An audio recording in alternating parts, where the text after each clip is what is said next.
Hi everybody, my name is Harry Jacobs and welcome to North of 60 Gaming. And today we're going to be taking a look at the founders of Teotihuacan. This name is Teotihuacan.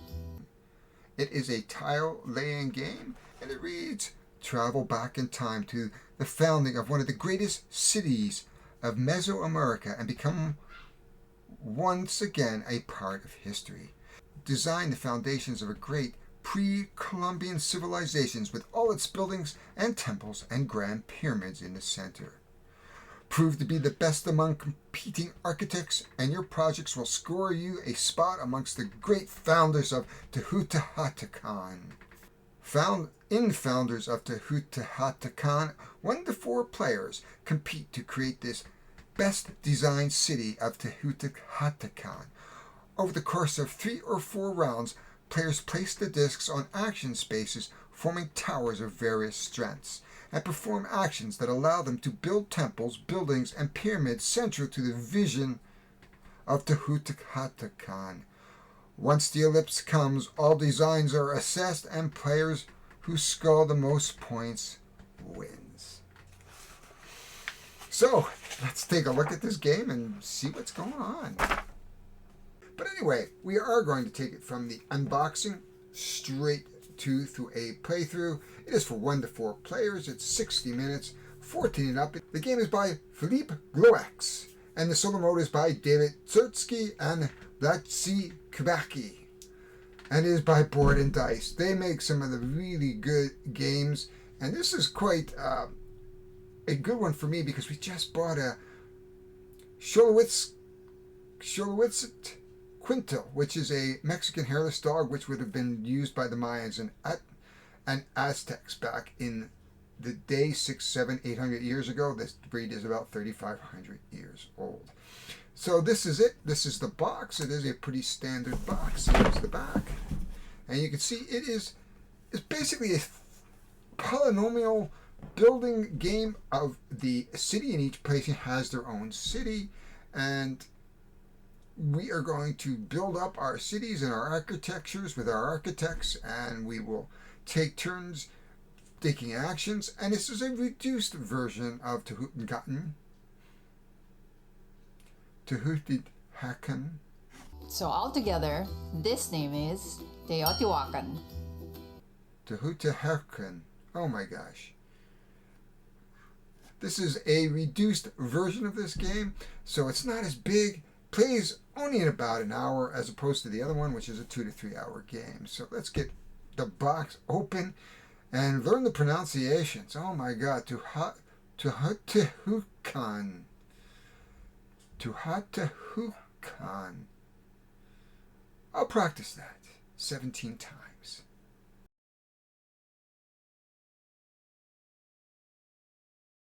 So with most games, we're going to start with the shrink wrap. And you know the old saying that nothing more embarrassing than trying to get shrink wrap off. You know, it's a fight. It is a fight. Actually, at my age, everything is a freaking fight anymore. Oh my gosh. I can't believe the price of food right now. I mean, I was out shopping today, just for the two of us, $269. So here we are. We have resource cubes, we have our architects, we have player cubes. Now, I don't know why they've separated out them 2 different packs. There is a dice. I have no idea what the dice is. I just saw a round playthrough by John Gets Games, and I have no idea. He never even mentioned the dice. Here are the rules. I bet you it has to do with the solo mode. And there is a ton of cardboard bits. And we're going to have to organize these. But that's what's all in the box. So there's absolutely no cards. And this is a Euro-style resource management polynomial placement game where you're going to place, and we're going to get this organized somehow or another. And we're going to get this onto the table and play the solo mode. But for now, I've got to organize it and take some time. And tonight is gaming night, so I'm probably going to try to take this with me if I can get it all sorted out by then. Anyway, we'll see you in a bit. I may not be filming it all on the same day, so if the shirt changes, you know why. Anyway, we'll be down back at the table in a bit.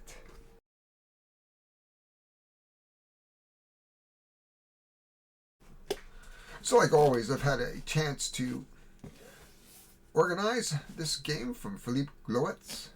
Like always, I had a chance to organize the founders of Teotihuacan. So let's get this box open. And we'll be looking at the solo mode mainly today. On top, of course, is the rules and the solo rules. We have a Play-Doh box for a change. I ran out of the smaller boxes that I like to use. So everything is organized in a Play-Doh box at the moment, as you can see. Makes it very handy to pull out, but I do prefer the smaller boxes. But that's okay. And then each person has a bag. There we are. So, including the the middle tile piece. We have our individual wood and stone productions, as well as all the various boards and whatnot. So we're going to set this up for a solo play, and we're going to show how this plays, and we're going to play the solo game, and I'm looking forward to it. I do love the bigger game, though it is very overwhelming at most of the time. So let's get this going, and we're going to set it up on my table, and we're going to play the solo mode, and we're going to teach you how to play. Most of the rules are the same. There are some solo differences, but what we're going to try to do is cover the basic rules, so at least if you play a multiplayer game as well, you'll be able to play it as well. So let's get down to the table and play that game.